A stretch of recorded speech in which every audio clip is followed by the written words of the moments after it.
So I'm now going to show you how to rehydrate and how to feed an owl that is starving.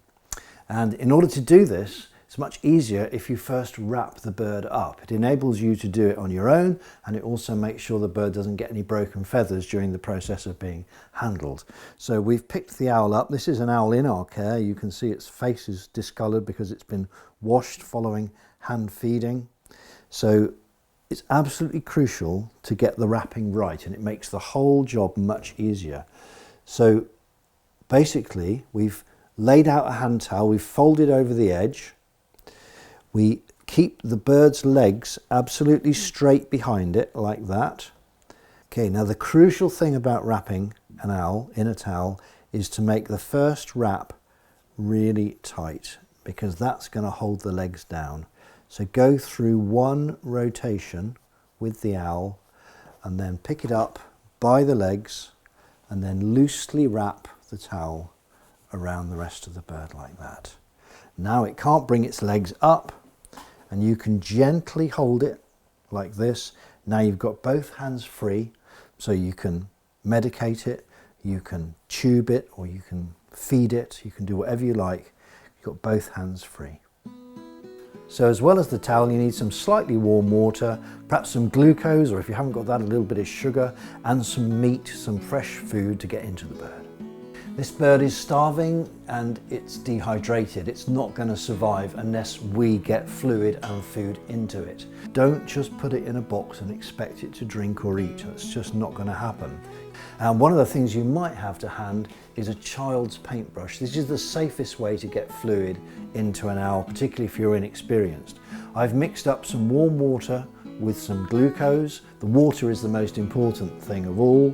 And here we go, we're going to dab the brush into the glucose. If you don't have glucose, use sugar.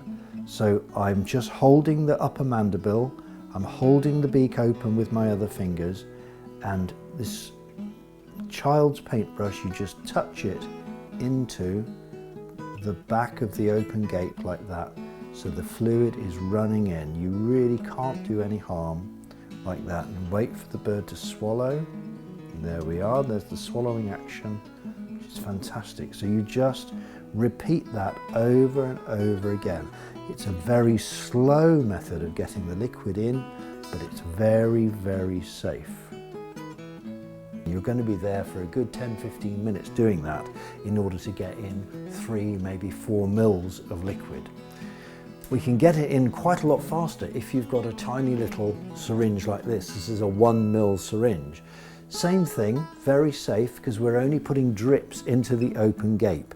We're only going to give about 4 drops. So we're just holding the upper mandible, opening the beak, and here we go. In goes the fluid, and then let go, wait for the bird to swallow. There it goes. Beautiful. Altogether, we need to be getting about 5 to 10 mils of warm water and glucose into a starving owl of this size. At the Barn Owl Trust, we use a larger 5 mil syringe with a tube that will go all the way down the owl's neck. So this is a very, very specialist method, but you can have a go if you have these things to hand. The important thing is that you hold the neck straight. So here we are filling the syringe, 3 mils of fluid, hold the upper mandible, open the beak, pull the head upwards slightly to straighten the neck, and then go down through the corner of the gape, straight down, 3 mils of fluid straight in, and then hopefully we're going to see the bird swallow. There we go. So now we need to get food into it. Don't expect it to swallow voluntarily. If you just touch the beak with the food, it's most unlikely to take it from you. So we need to be pushing the food in. We're using pieces of poultry chick about the size of your thumbnail. If you don't have that, obviously, you're not likely to, you can use raw chicken or raw beef. Please don't use pork or lamb. Okay, same procedure with the beak. Hold the upper mandible, open it up, and then pop the food in the beak and just push it to the back of the gape like that. And then hopefully we'll see the owl swallow. There we go. Now sometimes the swallowing takes a really long time and you have to be patient. Sometimes it's very fast. Tawny owls are generally easier to feed than barn owls.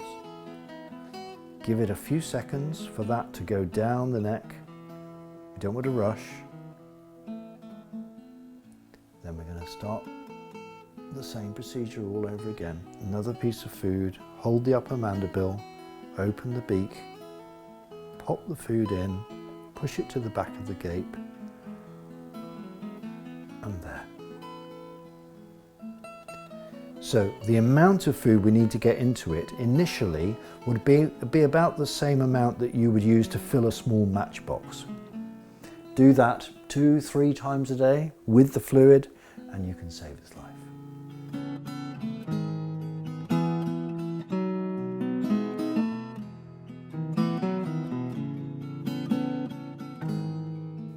You can find more information on the Barn Owl Trust website, and if you'd like to make a donation to support this work, that would be wonderful.